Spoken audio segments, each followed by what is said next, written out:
Hey, what is up, ladies and gentlemen? My name is Griefdrums, and I have just got back from the 6 majors in Paris, and oh my god, what an incredible weekend it has been. I had so much fun hanging out with Core, Ross, Prodigio, Pete, Rogue9, Snedger, Marley, Sly Recon, Get Flanked, Priest, Microwave Gaming, your boy, I mean, Jesus, it's been incredible, and what an opportunity to meet all those guys.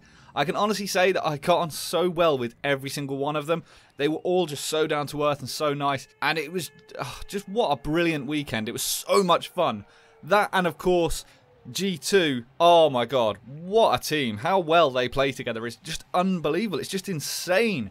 The coordination and the way that they can adapt to whatever's going on, they're incredible. Kanto was just off the chain, quite frankly. But anyway, now that I am back, I've had a good opportunity to sit down and have a good thinker through of all of my thoughts and everything that went on.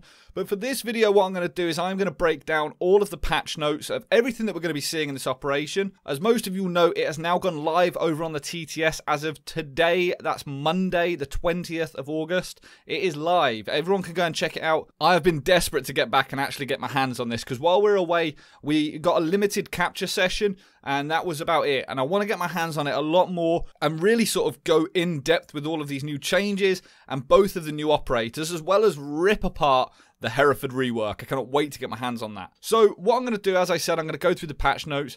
As we can see, Grim Sky is here. We've got the 2 new operators that you will most probably already know about.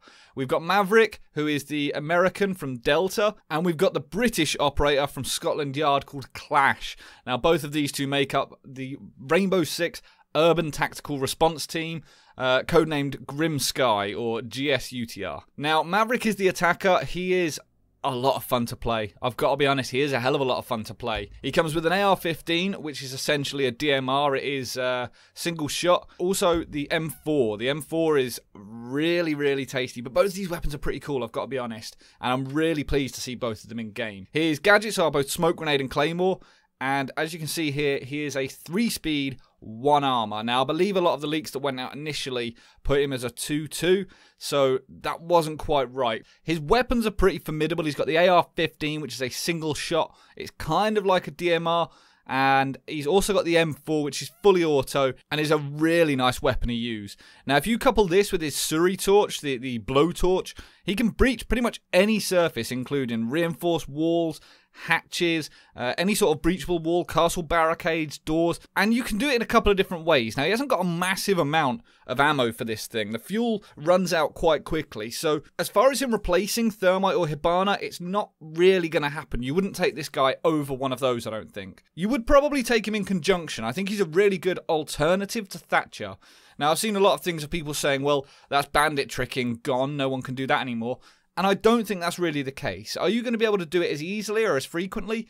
No, you're probably not. But he isn't going to be taken on every single objective. You got to remember, as he's using his Suri torch and he's lying down or trying to take out the bottom of a wall, he is reasonably vulnerable. He's up close to that wall, and the hole that he is creating, he hasn't got a primary weapon out while he's doing so. So as that hole is being created, people can shoot through at you. I think we're going to see a lot of bandits lying down on the other side of the wall, waiting for this guy to start opening things up, and just absolutely destroying him if he's not careful. The fact that you can free draw with this thing is going to be really interesting. I'm sure we're going to see lots of phallic objects all over the place. But for those people that are using him properly, you are going to be able to make loads of really cheeky kill holes, whether it's above people, in a wall just next to them, taking out the bottom of a reinforced wall so that you can get to the mirror on the other side.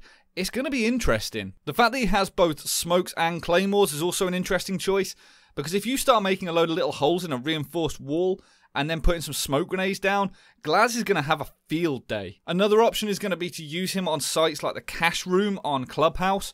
You open up the bottom of this wall and have a Blackbeard hanging off the side. He's going to be able to wreak havoc as well. So now we move on to our other operator, which is the Defender, and it was one I was originally a little bit worried about, purely because of the fact in-game, shields have had a tendency in the past to go one of 2 ways. I mean, I think Monty is fairly solid and safe operator. He's quite a good selection, certainly on bomb. But Blitz and Blackbeard, I know that they've both had a real hard time in the past. I don't enjoy playing against Blitz at all. And it was for that very reason when I first saw Clash and it was a Defender with a shield, I was really worried. Once I got there, I actually sat down in a briefing at the majors with Alexander Remy and a few other people, and they spoke through exactly what these operators do. Now, for those of you that don't know, the CCE shield that Clash has, you cannot melee with it.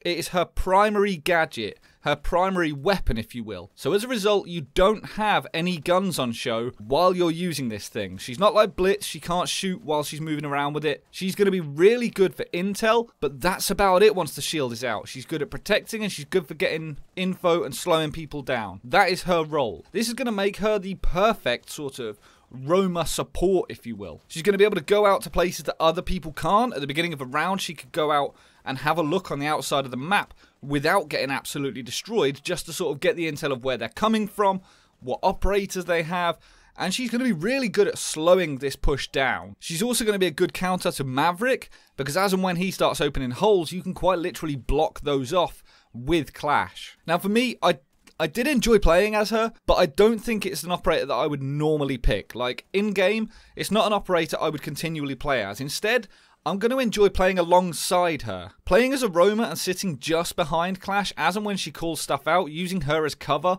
and taking out the attackers as they push in, I think is going to be a very viable choice and a pretty good fun choice as well. Now, she is the polar opposite to Maverick in the sense of he is there to make holes and she is there to close them, but she's also the polar opposite in the sense of her speed.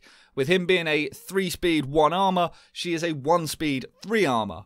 Her secondary weapons include a pistol with a red dot sight and the SPS MG9, which is essentially an SMG, but it only fires burst. It fires double shots. It's like a double tap weapon. And it took me a little while to get my head around that when I started pressing the trigger. I thought, God, have I changed this to burst? I hadn't. That's the way it is. Now, as I said, for her to use those, she has to put her shield away. But that doesn't make her completely vulnerable.